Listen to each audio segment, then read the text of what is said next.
So what I've got here is a work in progress. This gun has basically been a project of mine over the last 2 years, 2.5 years. It's been quite a ride. This started out as a standard Smith & Wesson Victory. You know, no big deal. They're pretty plain Jane guns. Then I decided to go all out with it and basically put every part that Tandem Kross has available on this gun. Now, if you don't know Tandem Kross, they're basically the leaders in high performance parts for rimfire race guns. For now, you know what? I just really want to run this thing.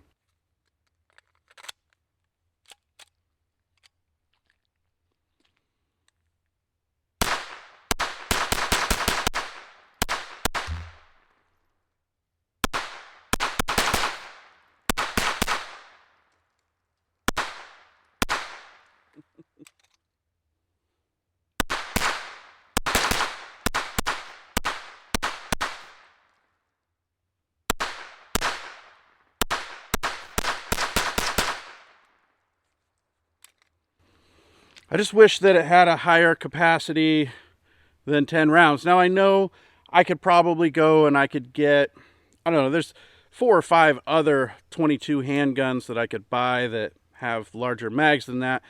But I'm kind of a Smith & Wesson fan, so I had to at least have this one in my collection.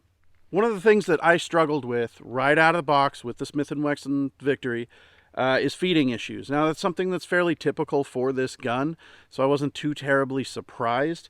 I did all kinds of, cleaning and polishing, and it didn't help at all. Recently, though, I did go ahead and order a set of the green springs from Tandem Kross for my magazines. They're a little bit longer, a little bit stronger, and so they help with some of those feeding and reliability issues. And I figured, what the hell, while I'm doing that, I might as well add the extended base pads because, well, why not?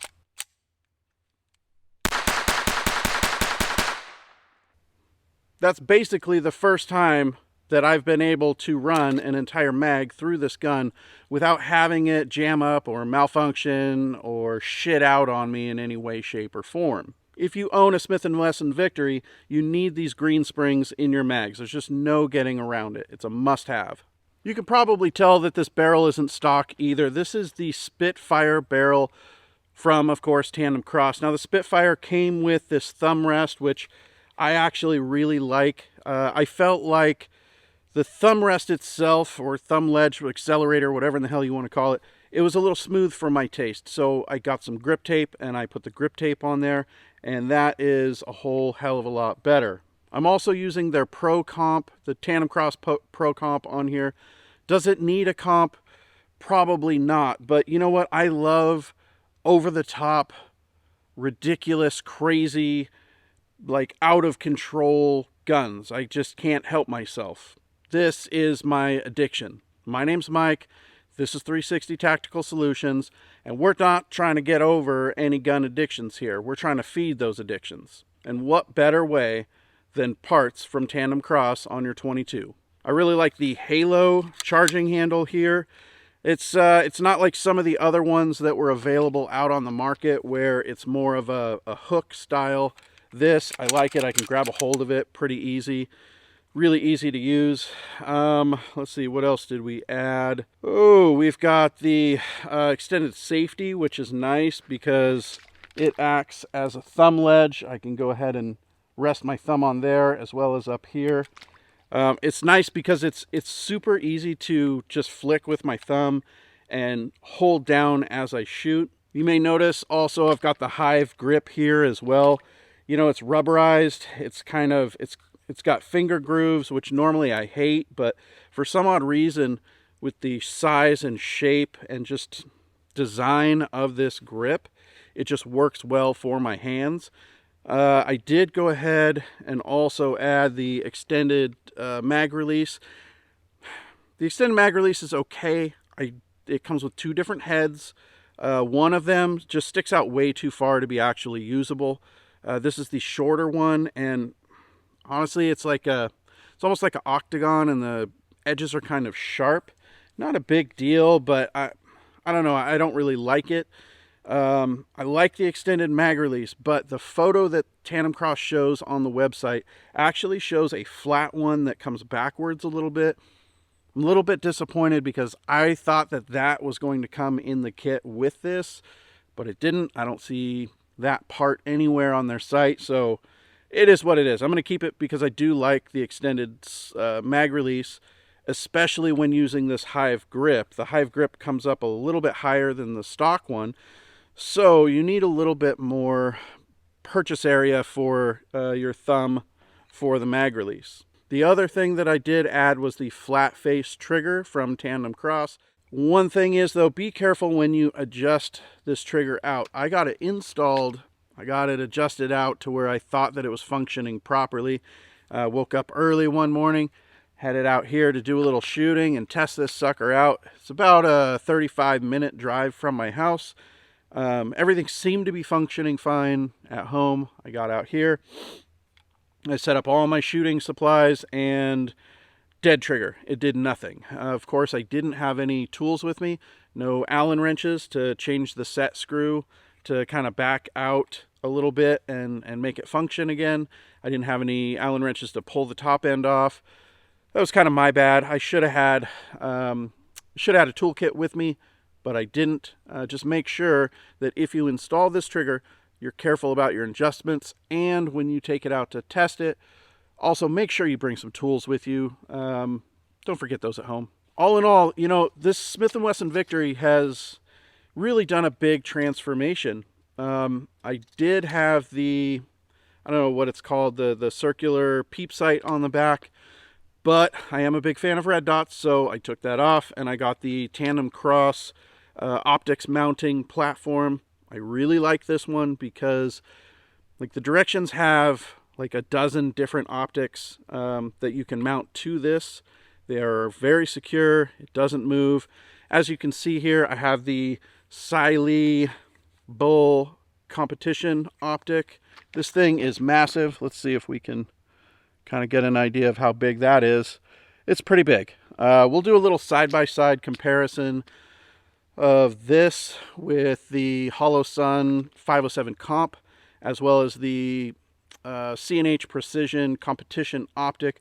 I'll do kind of a little three-way action with those on a separate video, but I gotta say this thing is huge. The dot on it is nice and bright. It's stable. It doesn't do anything weird. I mean, it's a reasonable quality optic, and I will go ahead and leave a link down below for this, and I think I have a discount code for this optic as well. We're kind of testing it out here. I'll do a full review on that down the road once I get more rounds through it. But you know what, for today, let's just go ahead and let's run some ammo through this Victory.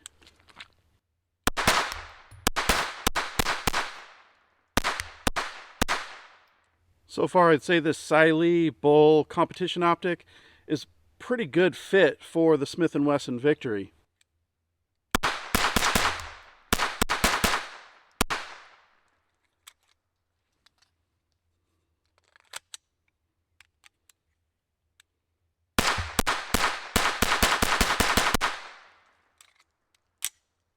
The first few months of having this Smith & Wesson Victory, it was frustrating.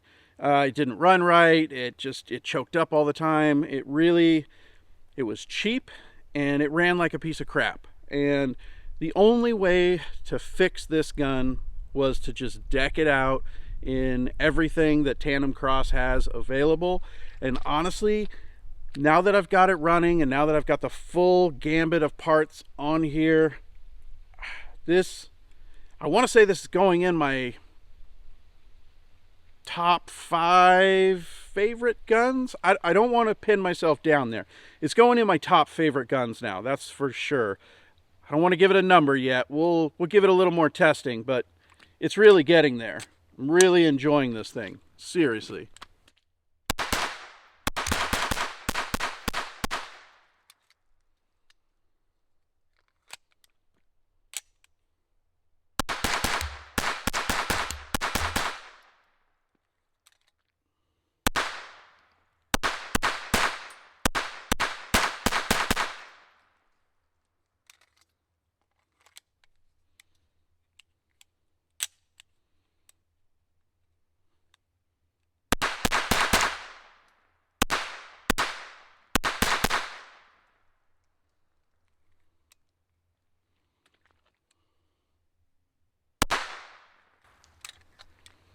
I need more mags. Let me tell you something. If you're going to have this gun, you need more than 2 mags. 2 mags is bullshit. Smith & Wesson, if you're watching this, send more mags. Send more mags with this gun. More mags. We need more mags. 2 is not enough. Not even close. All right, let's just do a little summary here. I've been out here all morning. It's fairly cold. It's about 35 degrees. Hands are starting to ice up a little bit. I'm using this PMC Zapper 22 cheap ass ammo that I found in my garage. Some of this stuff is sticky and corroded and probably should be thrown away, but I'm using it anyways, because you know what, if you're going to test a gun's reliability, you can't just use high quality ammo. Sometimes you got to use garbage. I've burned through about 500 rounds of that stuff today through the Smith & Wesson Victory, decked out in all the Tandem Kross goodies. And so far, I haven't had a single malfunction. Now, that's a steep contrast compared to beforehand, where I would get, 1 to 3 rounds out of it before it would jam up, and I would have to take it apart and, pull the casing out. Sometimes it would be double feed. Sometimes it wouldn't eject at all. Like, it just ran like shit before. So the difference between being a stock gun and now is night and day. It's a huge difference. And I think a lot of that actually has to do with the mag springs. If you own a Smith & Wesson Victory, and if you were to ask me, Mike, what's one thing that you would recommend above all else to do to my Victory? I would say swap out the springs on every mag that you have with the green springs from Tandem Kross. I would probably also couple that with these mag extensions here. They don't necessarily add capacity, but I do think that they fit really well. The other thing that I really would recommend adding to this gun is the trigger. I really like this flat face trigger. It performs better than the stock trigger. The stock trigger's not bad, but I really like the feel of a flat trigger, and the texture that's on here feels really good. It's really grippy on the old finger.